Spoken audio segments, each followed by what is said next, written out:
Muy buenas. Muchas gracias a la agencia por haberme invitado a estar aquí, especialmente a César por su interés en que esté aquí. Debe ser que hay pocos pacientes para que me tengan que llamar a mí, pero bueno, ya que me llaman, vendré. Quería hacer, antes de hablar de esto del algo más que un sujeto de estudio, un breve excurso histórico, porque una época en la que solo éramos sujetos de estudio. Y aquí pongo esto, lo conocerán muy bien, el estudio Tuskegee de pacientes afroamericanos, los cuales no se les trató durante más de 30 años, había un tratamiento disponible. Y esto no se publicó en una revista menor. Esto es un extracto de JAMA Internal Medicine. Y cuando se preguntó a la gente, oiga, ¿pero cómo no han tratado a estos pacientes? ¿Ha venido a tratamiento? Dijo el doctor Rockwell, es que no eran pacientes, eran sujetos de estudio. Aquí ya no solo hablamos de la connotación de que eran pacientes negros y demás, pero miren esa idea que dijo en un tribunal. No son pacientes, son sujetos de estudio. Y no estoy sujeto a la relación médico-paciente, sino la investigador-sujeto. Y esto no hablamos de hace siglos. Mediados del siglo XX, si no me equivoco, fue cuando se descubrió esta catástrofe. Así, yo también dando vueltas, me acordaba de lo que decía Béchamp, decía, un estudio clínico no es ético por producir datos, es ético desde el principio, sí o no, y no se convierte en ético por el paso del tiempo y de la producción de datos valiosos. Por lo tanto, creo que es muy importante esta idea de la ética desde el principio y, por favor, no va a ocurrir, pero no tengamos en mente algo tan lejano y tan cercano como el estudio Tuskegee. O sea, un breve recuerdo a esto y, bueno, que contar en esta situación actual en la que está tan de moda hablar de ensayo clínico, pero, bueno, esto es un recuerdo histórico que creo que es importante tener en mente. Esto comentaban en el Real Decreto que se habla del interés del paciente. Yo creo que prácticamente todo en nuestra vida gira en torno a los intereses, que no tienen por qué ser un conflicto de ellos, pero sí hay intereses diversos. El proveedor sanitario, en este caso la industria farma o de medicamentos sanitarios, es un proveedor de bienes y servicios. Y aquí hay una cosa muy curiosa. Como verán ahí, el proveedor vende los bienes a una persona que no decide usarlas ni las usa. El que decide usar los bienes no los paga y no los usa. Y el que los usa no los paga y no decide. Yo como proveedor, si tuviese que vender un bien, lo empaquetaré de manera que sea atractiva para el que tiene el poder de decisión, el poder de pagar y el poder de decidir, no aquella persona que simplemente lo tiene que usar. Y esto es lo que pasa en la sanidad y en muchos otros sentidos. La industria hace cosas útiles para el que decide, no para el que usa. Por lo tanto, es muy importante que el interés del paciente esté representado para que el proveedor no solo piense en el interés del pagador ni del prescriptor, sino también del usuario. Con esto no quiero decir que el pagador no piense en el paciente ni que el clínico no piense en el paciente. Claro que lo hacen, pero no es lo mismo pensar en que ser él. No es lo mismo que el médico piense por el paciente a que el paciente decida. Y este yo creo que es el gran paso y donde tenemos que ir poco a poco progresando. Aquí es muy claro, por ejemplo, en otros países en los que hay publicidad a paciente. ¿Por qué hay publicidad a paciente? Porque el paciente tiene mucho más poder de decisión. No es que las compañías americanas que hacen publicidad en la prensa americana les guste tirar dinero pagando publicidad. No, claro, cuando el paciente tiene un poder de decidir, hay que hacer mucha más presión sobre él y mucho más hincapié. Y yo creo que este es el gran problema de la investigación biomédica en España o en el marco europeo, que el paciente tenemos un papel todavía muy pasivo, muy de usar y no muy de decidir. Tampoco quiero ser el que pague, simplemente el que decida. Respecto a la investigación biomédica, que es el tema del que me han querido hablar, creo que el paciente puede tener un papel a lo largo de todo el proceso de la investigación. Creo que ya en la fase de descubrimiento, en esta fase previa, sí podemos hablar con el proveedor, con el que va a descubrir, diciendo qué es lo que necesita el paciente. He estado mirando estos días unas páginas web de la industria y en la fase de descubrimiento hablan de dianas, moleculares, pero no hablan jamás de necesidades terapéuticas. Igual estamos yendo hacia un camino de encontrar cosas que no queremos o que no necesitamos tanto, porque estamos muy enfrascados en lo que el clínico o muy lo que el investigador piensa que está de moda o que hay que hacer. Por lo tanto, yo creo que aquí el paciente ya tiene un papel que puede ser relevante, el papel de asesorar, diciendo, nosotros como pacientes creemos que lo importante es esto y no lo otro. Igual no tenemos que dedicarnos a buscar más medicamentos que prolonguen esto, sino que prolonguen lo otro. Igual tenemos que cambiar de paradigma, o igual no, pero por favor, que el que va a usar el medicamento y el que sufre la enfermedad tendrá algo que decir. Por eso yo siempre digo que a veces es importante escuchar a lo que quiere el paciente y no solo a lo que la gente cree que quiere el paciente. Recordarán que hace poco publicó la SEOM unas informaciones sobre cuánto está dispuesto a pagar en calidad de vida, etcétera, etcétera, gerentes, oncólogos y pacientes. Los pacientes están dispuestos a pagar más por calidad de vida que por supervivencia, mientras que el oncólogo está dispuesto a pagar más por supervivencia que por calidad de vida. ¿Y qué hace la industria, lógicamente? Pues tendrá que proveer lo que se le pide, que es más supervivencia, cuando el paciente lo que quiere es más calidad de vida. Y esto no estoy criticando a la industria hace lo que tiene que hacer, que es dar lo que se le pide. Pero también, y esto lo ha comentado antes César Hernández, igual nosotros no solo vivimos del fármaco y de la investigación comercial. A nosotros nos importan mucho los registros, la historia natural de la enfermedad, y esto es una cosa muy importante y que creo que el paciente tenemos una gran capacidad de lobbying para decir, oiga, es necesario esto, que a nadie más le importa, pero a mí sí. ¿Y por qué si a mí como paciente me importa? No se va a hacer. Recientemente se ha publicado el Real Decreto de Ensayos Clínicos, el Real Decreto del Registro de Enfermedades Raras. Es que para pacientes con enfermedades raras es muy necesario el registro y es una de nuestras labores también decir que nos importa. Y también hay ensayos clínicos que han sido iniciados por nosotros, entidades de pacientes, y por nosotros, fundaciones asociadas a los pacientes. Por lo tanto, también tenemos ese papel casi de promotor y creo que es importante, como ya se ha hecho, favorecerlo, porque no todo es lo que viene y no todo es el fármaco y no todo es el nuevo fármaco. Y creo que es un papel relevante y que creo que estamos viendo una situación en la cual se está reconociendo este cambio de paradigma. Aquí creo que esto es un paso primordial y me encanta leer que represente los intereses de los pacientes. Creo que es básico que en este Real Decreto haya una persona que represente los intereses de los pacientes, que no tienen por qué ser diferentes de los del resto de la gente, pero no tienen por qué ser coincidentes. Yo no pienso cuando hablo de diferentes intereses que sea conflicto de los mismos, pero sí diferentes. Y es que nosotros a veces en los ensayos clínicos tenemos un concepto diferente de lo que es o no es ético, de qué es importante o qué no es importante. Yo siempre digo que a nosotros como pacientes lo que llamamos el dato duro a veces nos importa menos, a veces nos parece excesivo. A veces nos parece que el seguimiento es excesivo para conseguir. Ya sé que a los reguladores pues esto es lo que necesitan, pero es que yo no lo necesito. Y yo como sujeto de ensayos clínicos que he sido y soy, a veces me parece que hay una obsesión por el dato duro y por el seguimiento que considero que a veces va más allá de lo que es ético. Y esta es mi opinión. Y si yo estuviese en un comité, lo tendría que decir. Yo entiendo que el regulador lo requiera, pero para mí me parece que es excesivo y va en contra de mis intereses.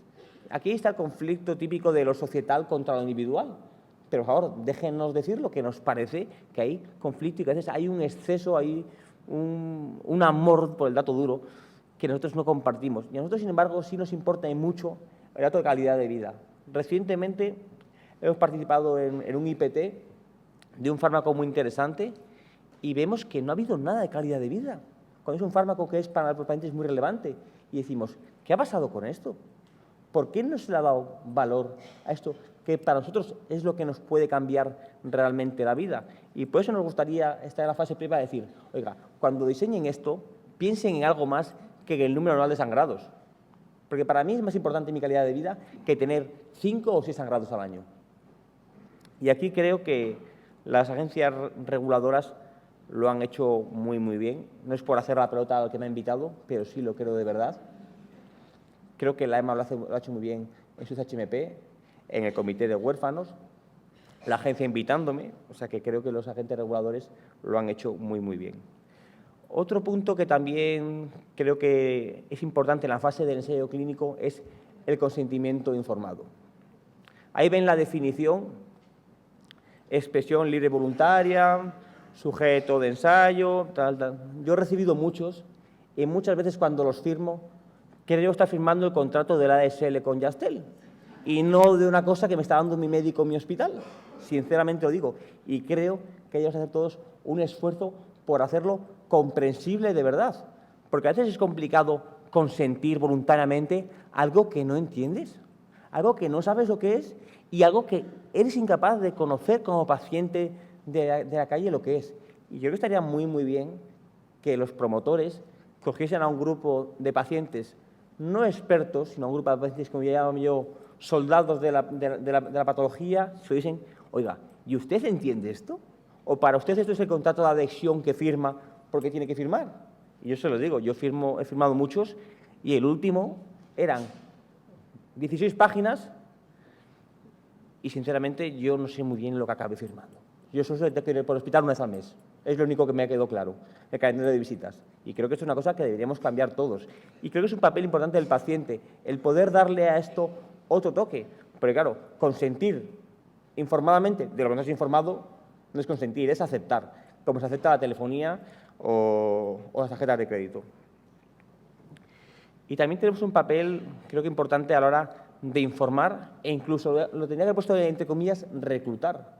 Porque nosotros, sobre todo en patologías raras, somos al final los que informamos a los pacientes de la investigación biomédica y de los avances. Y aquí he de remarcar, hay que ser especialmente cuidadoso con la información que se trae, porque la gente ávida de necesidades es capaz de coger la información y multiplicarla y puedes crear en un momento pues una catástrofe mediática y creo que todos sabemos recientemente a lo que me refiero. Pero es importante que nosotros como pacientes estemos informados de los avances y también, y no os voy a negar, ayudamos a reclutar pacientes. Nosotros somos una patología rara.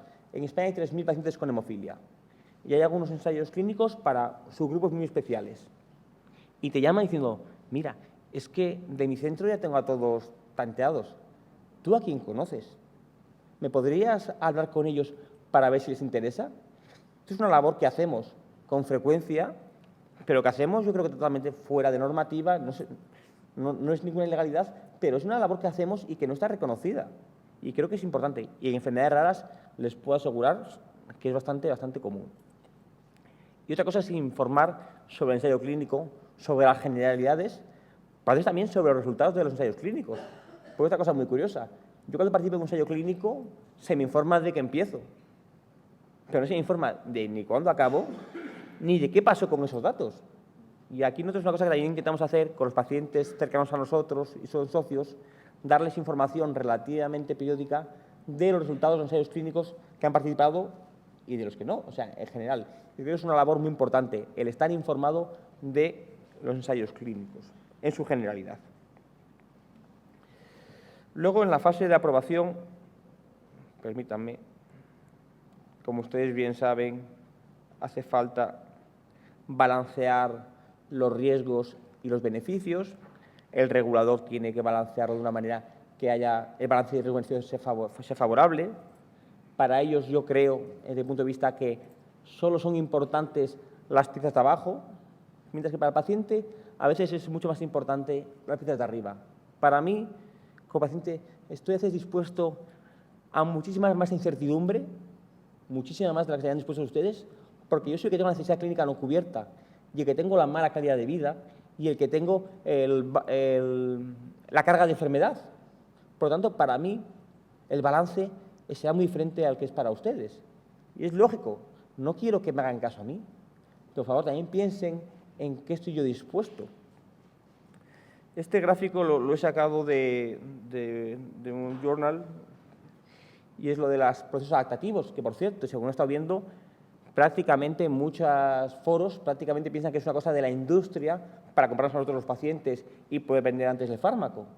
Es lo que dice mucha gente. Pues para mí es la manera de acceder antes a lo que yo como paciente necesito y a lo que yo como paciente estoy dispuesto a arriesgarme a mucha más incertidumbre de la que estarían dispuestos ustedes a aprobar o vosotros a poner al mercado. Por tanto, creo que es muy importante ir hacia este paso del manejo de la incertidumbre compartido. Por aquí todo el mundo vivimos en la incertidumbre y estamos acostumbrados a que no sabemos lo que nos va a pasar cuando salgamos de esta sala. Pero claro, nosotros también queremos ser partícipes del poder decidir y de quizás a mí me importaría entrar justo al primer borde, porque al final la incertidumbre va a estar siempre. La incertidumbre va a estar también cuando el fármaco esté aprobado y lleve en el mercado 50 años. Por lo tanto, también déjenos participar un poquitín a los pacientes de decidir hasta qué grado de incertidumbre estamos o no estamos dispuestos a tomar.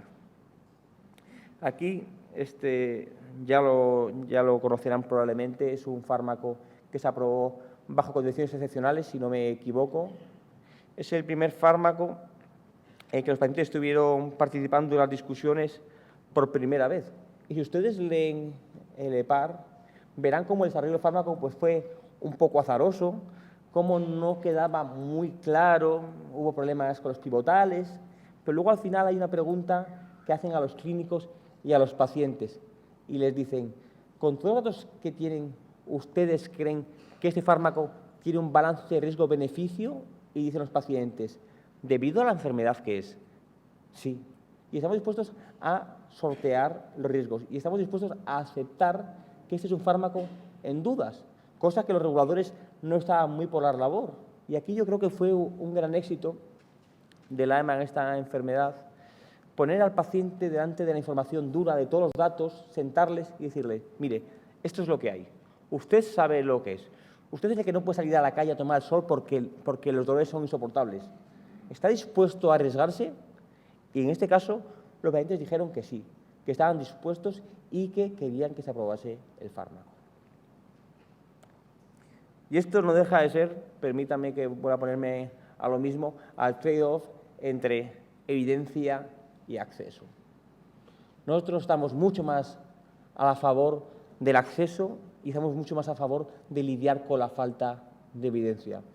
Y permítame que les ponga esta imagen que es, creo que, icónica de los activistas del SIDA diciendo que, por favor, que si se moría de VIH, que no lo enterrasen, que le dejasen tirado a las puertas de la FDA, que era el que estaba en aquel momento poniendo aquellas dificultades para acceder al fármaco. Esto no deja de ser, sino otra muestra clarísima de lo que al paciente le importa la investigación biomédica, que no es la evidencia, es el acceso.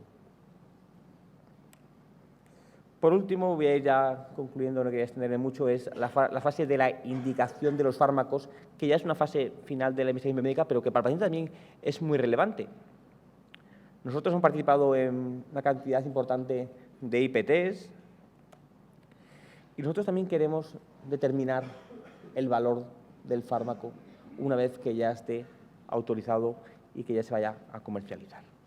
Porque para nosotros las diferencias también son sustanciales y nosotros podemos dar nuestra opinión. Por lo tanto, yo aquí sí pediría que se haga un auténtico, o sea, un call for experts públicos, que dijese, mire, tenemos que valorar el fármaco X. Por favor, subimos a la página web y que todos aquellos pacientes interesados manden su currículum, su declaración de intereses y opinen, firmen su NDA y digan, por favor, yo quiero poder dar mi opinión personal como paciente de qué aporta o no aporta y de qué variable es o no es relevante para nosotros. Y por último, y para concluir, pero para todo esto, ¿qué necesitamos? Como ustedes bien saben, Virginia Woolf, en una de sus famosas obras, Una habitación propia, decía que una mujer, para poder hacer literatura, o mejor dicho, para poder ser creativa, necesitaba 500 libras al año, que por cierto era su herencia, y una habitación propia. Es decir, lo que necesitaba era independencia y autonomía. Y eso es lo que necesitamos nosotros los pacientes, ser independientes, autónomos, y eso creo que lo hemos conseguido. Tenemos nuestras habitaciones propias, hablamos mucho, pero necesitamos que nos inviten a las fiestas de los mayores, que ya no solo nos inviten ahí un poquitín para salir en la foto, sino de verdad, en la fiesta del mayor. Yo quiero estar donde se están jugando las cartas y decir qué opino yo.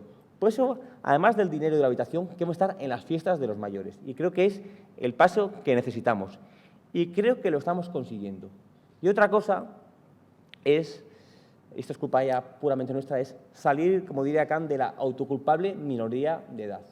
El paciente seguimos siendo menor de edad. Y yo, que suelo ir de traje y corbata por mi día a día, cuando voy al hospital me quitan el traje, me ponen una bata y se me ve el culo por detrás. Y entonces no soy un ser completo y autónomo. Paso a ser un juguete en las manos del sistema sanitario de salud. Por lo tanto, tenemos que dejar de ser ese juguetito, ese menor de edad culpable y decir, yo soy Daniel García, yo tengo mis derechos, yo quiero esto y quiero que se haga de la manera que yo tengo el derecho. Y en la fase regulatoria yo soy representante de la entidad de pacientes con hemofilia y nosotros creemos que lo importante es esto y no lo otro. Y decirlo con claridad. Y decirlo en las fiestas de los mayores, no solo en nuestras casitas de juguete, que es lo que hace nos movemos. Pues nada, simplemente quería agradecerles la invitación a la agencia por estar aquí. Tienen mi mail y simplemente recordar que nosotros estamos encuadrados en el Carlos III, el Campo de Chamartín, y era simplemente darles envidia de un paraje tan privilegiado en el que tengo la oportunidad de ir de lunes a viernes de 10 a 10. Muchísimas gracias.